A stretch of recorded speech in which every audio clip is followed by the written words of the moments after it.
കോൺഗ്രസിന്റെ ശവക്കല്ലറയിലേക്ക് ബി.ജെ.പി. അടിച്ചുകയറ്റുന്ന അവസാനത്തെ ആണിയായി രാജീവ് ചന്ദ്രശേഖർ മാറാതിരിക്കട്ടെ എന്നാണ് സോഷ്യൽ മീഡിയ താരവും ബിഗ് ബോസ് വിജയിയുമായ അഖിൽ മാരാർ തന്റെ ഏറ്റവും പുതിയ ഫേസ്ബുക്ക് കുറിപ്പിൽ ആശംസിച്ചിരിക്കുന്നത്. കോൺഗ്രസ് സഹയാത്രികൻ കൂടിയായ അഖിൽ മാരാർ ഇതിനു മുമ്പും കോൺഗ്രസിനെ കടുത്ത ഭാഷയിൽ തന്നെ വിമർശിച്ചിട്ടുണ്ട്. കരുതി കളിച്ചില്ല എങ്കിൽ മൂന്നാം തവണയും പ്രതിപക്ഷത്തിരിക്കേണ്ടി വരുമെന്ന മുന്നറിയിപ്പും നൽകിയിട്ടുണ്ട്. ഈ പുതിയ ഫേസ്ബുക്ക് കുറിപ്പ് ബി.ജെ.പി. അധ്യക്ഷനായി രാജീവ് ചന്ദ്രശേഖർ വന്നതിന് തൊട്ടു പിന്നാലെയാണ്. കുറിപ്പിന്റെ പൂർണ്ണരൂപം ഇങ്ങനെയാണ്: ബി.ജെ.പി. സംസ്ഥാന പ്രസിഡന്റായി രാജീവ് ചന്ദ്രശേഖർ വന്നതോടെ പൊതുവെ ദുർബല, ഇപ്പോൾ ഗർഭിണിയും എന്ന ഒരു ചൊല്ലുപോലെയായിരിക്കുന്നു കോൺഗ്രസിന്റെ അവസ്ഥ. ഇനി എന്താണ് ഇതുകൊണ്ടുള്ള അപകടമെന്നും എങ്ങനെ ഇതിനെ നേരിടണമെന്നും പറയാം. രാഷ്ട്രീയം എന്നത് പൂർണ്ണമായും ഒരു ബിസിനസ് ആണ് എന്ന് ആദ്യം തിരിച്ചറിഞ്ഞതും അത് പ്രാവർത്തികമാക്കിയതും ബി.ജെ.പി. ആണ്. പിന്നീട് അത് മനസ്സിലാക്കിയത് പിണറായി വിജയനിലൂടെ കമ്മ്യൂണിസ്റ്റ് പാർട്ടിയാണ്. ബി.ജെ.പിയുടെ ഈ കോർപ്പറേറ്റ് നീക്കമാണ് അവരെ തുടർച്ചയായി ജയിപ്പിക്കുന്നത്.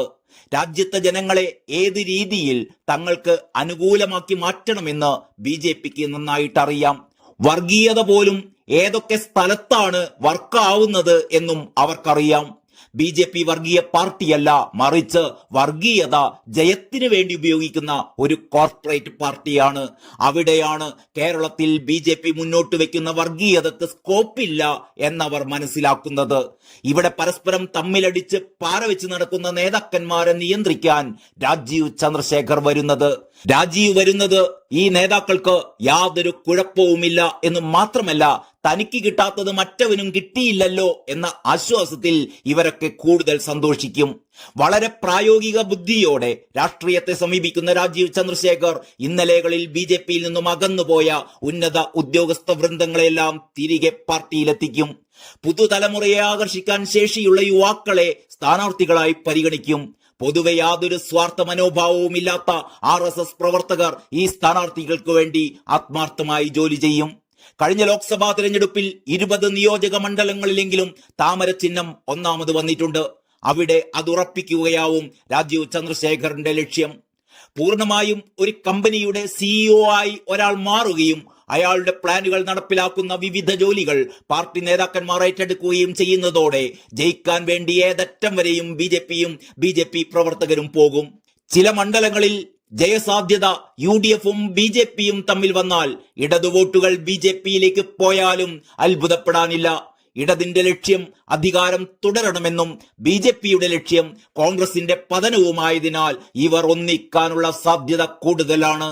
പൊതുവെ സുരേന്ദ്രൻ ഉൾപ്പെടെയുള്ള ബി.ജെ.പി. നേതാക്കളോട് മറ്റുള്ളവർക്ക് തോന്നുന്ന രാഷ്ട്രീയ വിരോധം രാജീവ് ചന്ദ്രശേഖറിനോട് തോന്നില്ല. താഴെത്തട്ടിലെ രാഷ്ട്രീയം അറിയില്ല എന്നൊക്കെ പറഞ്ഞ് ആക്ഷേപിക്കുന്നവർ അറിയാൻ അതിനാണ് സംഘടനയുള്ളത്. നയിക്കുന്നവന് ബുദ്ധിയും തന്ത്രവും ഭാഷയും ആശയവും അത് നടപ്പിലാക്കാനുള്ള ശേഷിയും മതി. അല്ലാതെ ഇനിയുള്ള കാലം റോഡിലിറങ്ങി കോമാളി കളിക്കണം എന്നൊന്നുമില്ല. ജനങ്ങളെ ദ്രോഹിച്ചും ബുദ്ധിമുട്ടിച്ചുമല്ല ഇവിടെ രാഷ്ട്രീയ പ്രവർത്തനം ചെയ്യേണ്ടത്, മറിച്ച് ഒരു ബുദ്ധിമുട്ട് പോലുമില്ലാതെ സമാധാനമായി ജീവിക്കാനുള്ള സാഹചര്യമൊരുക്കലാണ് രാഷ്ട്രീയം. ഇവിടെയാണ് ഏത് താരതമ്യത്തിലും ബി.ജെ.പിയുമായി കോൺഗ്രസ് സംപൂജ്യരായി പോകുന്നത്. ഒന്നാമത് ഞമ്മക്കല്ലെങ്കിൽ ഞമ്മന്റെ ആൾക്കാർക്ക് എന്ന മനോഭാവം. മാറിയ രാഷ്ട്രീയവും ജനങ്ങളുടെ ചിന്തകളും മനസ്സിലാക്കാൻ കഴിയാതെ പോകുന്നതിലുള്ള അപജയം. പുതുതലമുറയും സ്ത്രീകളും ഒന്നും ഒരിക്കൽ പോലും ഓർക്കാൻ പോലും താല്പര്യമില്ലാത്ത ഗാന്ധിയൻ സിദ്ധാന്തങ്ങളുടെ ആവർത്തനവും ചരിത്ര പ്രസംഗങ്ങളും. ആരെയും ആകർഷിക്കാൻ കഴിയാത്ത നേതാക്കന്മാർ, അധികാരമോഹം കൊണ്ട് നിലനിൽപ്പ് മറന്നുപോയ നേതാക്കന്മാർ, യാതൊരു പ്രയോജനവുമില്ലാതെ ഘടകകക്ഷികൾക്ക് ദാനം നൽകിയ സീറ്റുകൾ, അതിനേക്കാൾ ഉപരി എതിരാളികളുടെ ആയുധം എന്തെന്ന് മനസ്സിലാക്കാതെയുള്ള പോരാട്ടം. അതായത് നമ്മൾ എതിരാളിയെ ഒരു കാലത്ത് പരസ്പരം അടിച്ചു നേരിട്ടപ്പോൾ കൈകൊണ്ട് തല്ലി ജയിച്ചു. അപ്പോഴാണ് അവൻ വടിയെടുത്തത്, നമ്മളും വടിയെടുത്ത് തിരിച്ചടിച്ചു, ജയിച്ചു. അവൻ വടിമാറ്റി വാളാക്കി, നമ്മൾ അപ്പോഴും വടി കൊണ്ട് നേരിട്ടു. അവൻ വാള് മാറ്റി തോക്കാക്കി, നമ്മൾ വടി മാറ്റിയില്ല. കാരണം നമ്മൾക്ക് ആദർശമുണ്ടല്ലോ, ആരെയും കൊല്ലുന്ന ആയുധം പാടില്ല എന്ന ആദർശം. അവൻ നമ്മളെ ഓരോരുത്തരെയും വെട്ടിയും വെടിവെച്ചും കൊന്നു.